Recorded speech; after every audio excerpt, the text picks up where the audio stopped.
We're on the way to an orderly UK withdrawal. That should have been encouraging for those that are behind that. He says not all people are, but... Yeah, that's right. I mean, for me, one of the most striking lines, he said most politicians in the UK are not looking for a sort of chaotic, disorderly exit, which I thought was quite interesting. He also spoke a lot about Northern Ireland. He sort of explained for the audience, you know, what the issue is and with the Irish border, and he described the situation there as volatile and fragile and sort of one that needs to be protected. And also said that it's the UK's responsibility to sort it out. He said, you know, the UK is leaving, it's not our problem, they have got to... Does a partial customs union, as suggested by the IOD, solve the Ireland problem? It would go some way to solving it. It's not clear whether it would solve it entirely, because, of course, regulation is also sort of one of the issues there. And I think probably Northern Ireland is also, you know, around the cabinet table. It's one of the issues that's holding back a decision. You'll notice that in Boris Johnson's speech this week, he didn't mention Ireland once. Yeah, it's too tricky, isn't it?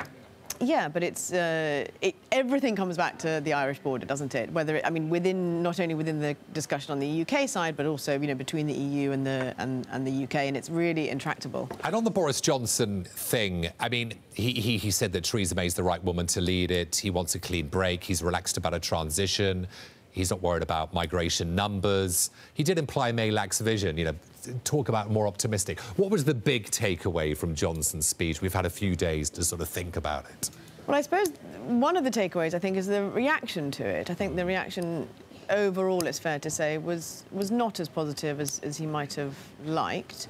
You know, when you talk to MPs, you do get the sense that perhaps Boris has had his day, that he's not necessarily, you know, the candidate to replace May.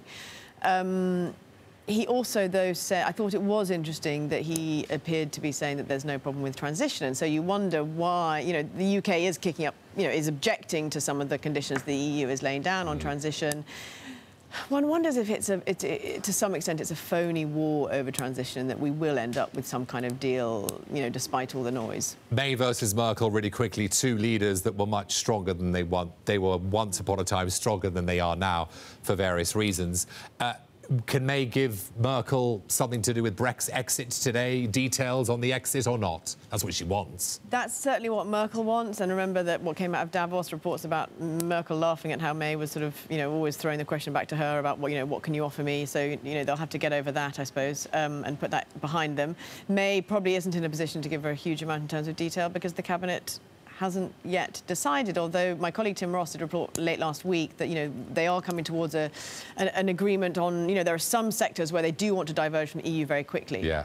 So that's quite interesting.